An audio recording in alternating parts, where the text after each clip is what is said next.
probably see a dollar bill every day, but have you ever really looked at one? What does all that stuff even mean? Let's start with the easy stuff. This is George Washington. In case you've never heard of him, he's labeled. This particular picture of our first president comes from a never-finished portrait by Gilbert Stuart. Because of the engraving process, the image on the bill is reversed. The portrait is supported by bay laurel leaves, which are often used to represent status. You know, think ancient Greece. The leaves depicted here are still budding, possibly representing that the U.S. has yet to reach its full bloom. This is the Treasury Seal, featuring a balance for justice, a key for trust, and a sash with 13 stars. Remember that number 13, it comes up again later. Over here are the signatures of the Treasurer of the United States and the Secretary of the Treasury. The series date tells you what year the design of that particular dollar originated, and this guy over here is the Federal Reserve Seal. If you read the ring around the seal, you can see at which of the 12 Federal Reserve banks your bill was printed. If you don't like reading city names, you can also just look at the letter in the center. Each bank has its own unique letter. You'll pause this part if you're actually interested. You'll also notice that letter is the first character in your serial number. Alright, let's flip it over to the side which is officially considered the reverse or back side of the bill. In God We Trust was adopted as the official motto of the United States in 1956. Those two circles are the two halves of our national seal, and one is the number of dollars that the piece of paper is worth. This is our national bird holding our national shield. The shield looks like our flag, but it's missing the stars. That ribbon the eagle is trying to eat says A pluribus unum, which is Latin for out of many one. The eagle is holding an olive branch and some arrows to represent that while we're down with peace, we are ready for war. At least he's looking at the olive branch, indicating that, you know, all things being equal, he would definitely prefer peace. The pyramid is probably the dollar bill's biggest WTF, so let's break it down piece by piece. Novus Ordo Seclorum sounds like a Harry Potter spell. That's New World Order. Ancient Roman poet Virgil, meaning a new order of the ages. Annuit Septis translates to he has favored our undertaking. All-seeing eye.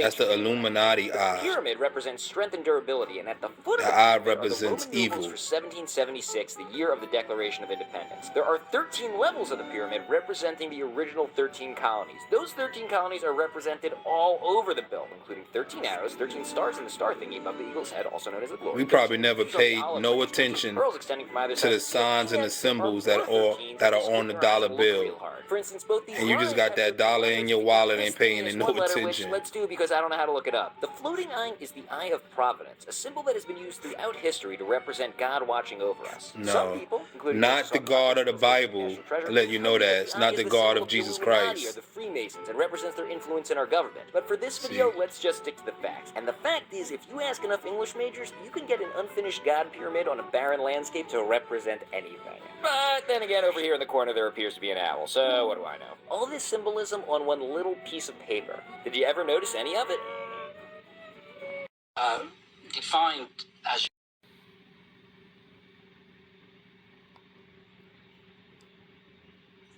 you talk about the New World Order, defined as you have as being Luciferian. Yes.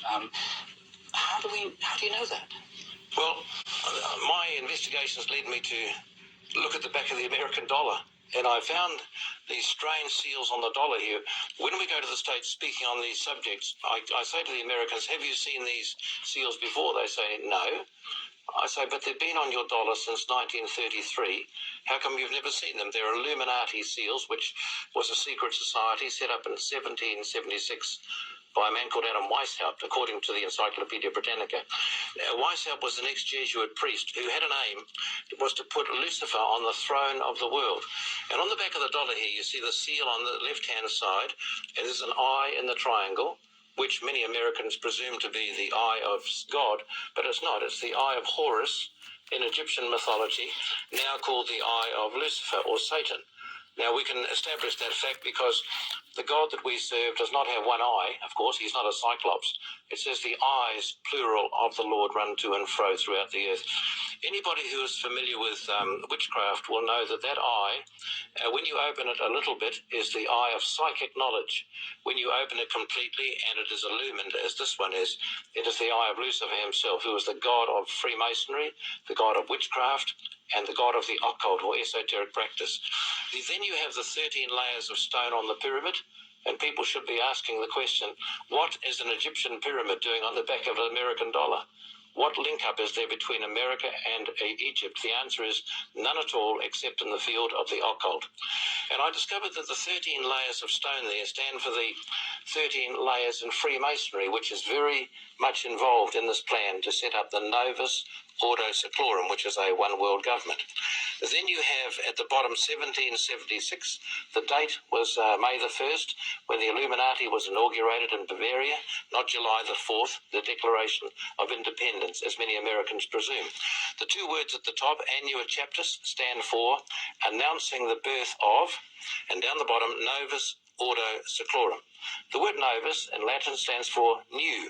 The word ordo means order, and the word seclorum is where we get our word secular from, the absence of God.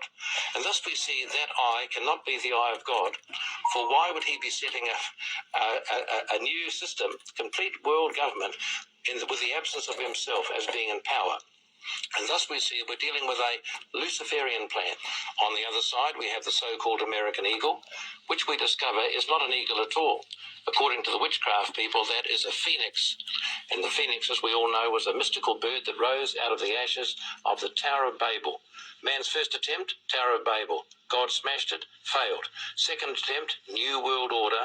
I predict God will smash it, but it will reign for 3.5 years, and the whole world system will come under its power.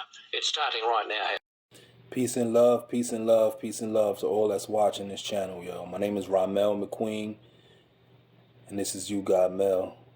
So check it. Now we all had a dollar bill once upon a time. We still got dollar bills in our wallet.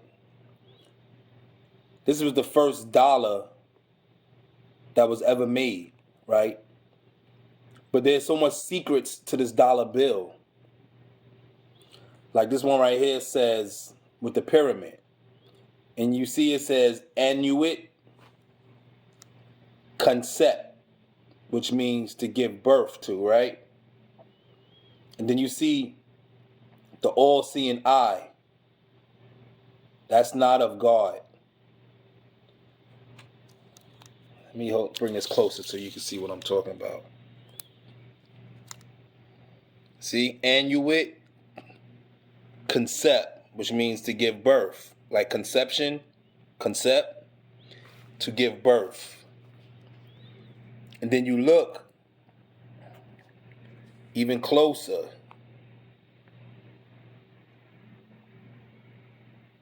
And you see nuevos means new, ordo, which means order, and seclorum, which means world.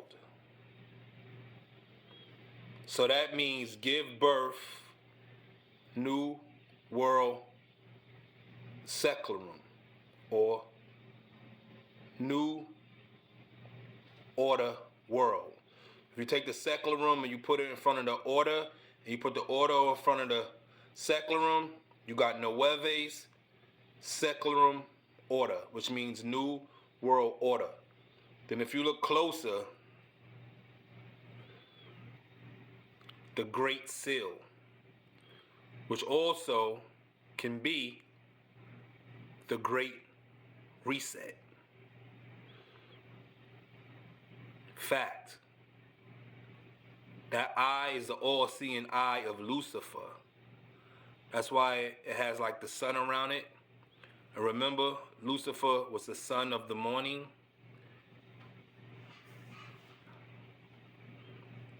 And if you place the eye in the sun sits high and the eye looks low, which means it sees everything that's going on. Remember, like you just heard, God is not mentioned having one eye, but the eyes of the Lord, not the eye, is plural. Facts. And it says, in God we trust. In what God? The God of this world or the God of the Bible?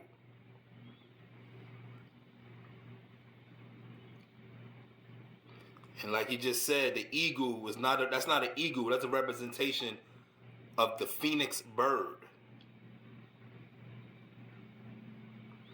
And in God we trust. But in the Bible, God says in Luke chapter 13, it says, no servant can serve two masters. For either he will hate one and love the other, or else he will hold to one and despise the other. You cannot serve God and mammon. And the word mammon is a representation of materialistic things, like this dollar. In God we trust. Luke chapter 16, right? Luke chapter 16, verse 13. No servant can serve two masters, for either he will hate the one and love the other, or else he will hold to the one, which means he will give love to to the one than he will give to the other. See? And else he will hold to the one he loved the most, and he will despise or hate the other. You cannot serve God and mammon. Remember, no servant. So if you're not a servant of the Most High God, right? Then to you, it don't matter who you serve. And particularly so, you're going to serve money more than you serve God because you're not his servant. See? Cannot serve God and mammon. No servant can serve two masters. You either going to serve one and hate the other, and you're going to love one and despise the other. But you can't be a servant of God, of the Most High, and also be a servant of the world, of money, of materialism. Facts. There's another verse in the Bible where God is speaking on the same particular thing that he was talking about in Luke 16, verse 13. Now we in Matthew chapter 6, right? Verse 24. This is Matthew 6, 24. No man can serve two masters, for either he will hate the one and love the other, or else he will hold on to the one and despise the other. You cannot serve God and mammon. So, when it says on this dollar bill, "In God we trust," it's obvious it's not speaking about the God of the Bible. Obviously it's not.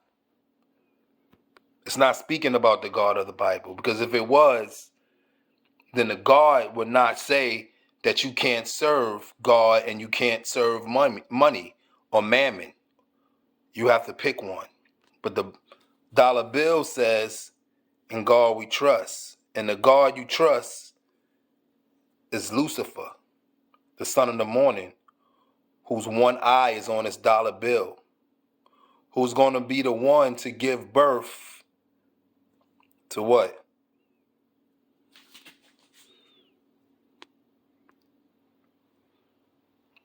To the new world order, which is the Great Seal or the Great Reset. You can't make this up, yo. This is facts.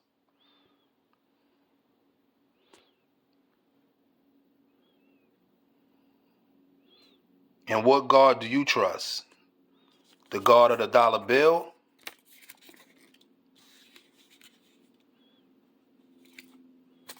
Or the God of the Bible, who says you can't serve two masters if you're a servant of him?